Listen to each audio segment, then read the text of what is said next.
পশ্চিম বর্ধমানে ইডির হানা, বুদবুদ থানার নবনিযুক্ত ওসির বাড়িতে চলল তল্লাশি।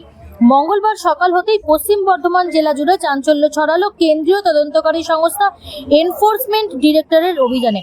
বুদবুদ থানার নবনিযুক্ত ওসি মনোরঞ্জন মণ্ডলের বাড়িতে এদিন সকাল থেকে তল্লাশি শুরু করেন ইডির আধিকারিকরা। যদিও এখনো পর্যন্ত তিনি আনুষ্ঠানিকভাবে বুদবুদ থানার দায়িত্বভার গ্রহণ করেনি। সূত্রের খবর, সকাল থেকে ইডির একটি দল ওসি মনোরঞ্জন মণ্ডলের বাড়িতে ঢুকে বিভিন্ন গুরুত্বপূর্ণ নথিপত্র এবং আর্থিক লেনদেন সংক্রান্ত কাগজপত্র খতিয়ে দেখছেন। অভিযানের সময় নিরাপত্তার স্বার্থে বাড়ির বাইরে মোতায়েন করা হয়েছে কেন্দ্রীয় বাহিনীর জওয়ানদের। উল্লেখ্য, কয়েক মাস আগে মনোরঞ্জন মণ্ডলকে সাসপেন্ড করা হয়েছিল।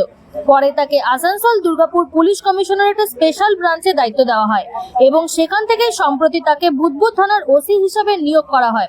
তবে দায়িত্ব গ্রহণের আগেই ইডির এই অভিযানে নতুন করে একাধিক প্রশ্ন উঠতে শুরু করেছে। শুধু ওসি মনোরঞ্জন মণ্ডলের বাড়িতেই নয়, একই সঙ্গে পশ্চিম বর্ধমান জেলার বিভিন্ন প্রান্তে কয়লা ও বালি ব্যবসার সঙ্গে যুক্ত একাধিক ব্যবসায়ীর বাড়িতেও ইডির পক্ষ থেকে অভিযান চালানো হচ্ছে বলে জানা গিয়েছে। জেলার একাধিক এলাকায় এই তল্লাশি অভিযান ঘিরে ব্যাপক চাঞ্চল্য ও উত্তেজনা ছড়িয়েছে। যদিও এই অভিযানের প্রকৃত কারণ এবং তদন্তের পরিধি নিয়ে এখনো পর্যন্ত ইডির পক্ষ থেকে কোনো আনুষ্ঠানিক বিবৃতি দেওয়া হয়নি। জানা গিয়েছে, কয়লা ও বালি সংক্রান্ত আর্থিক অনিয়মের অভিযোগের সূত্র ধরেই এই অভিযান চালানো হচ্ছে।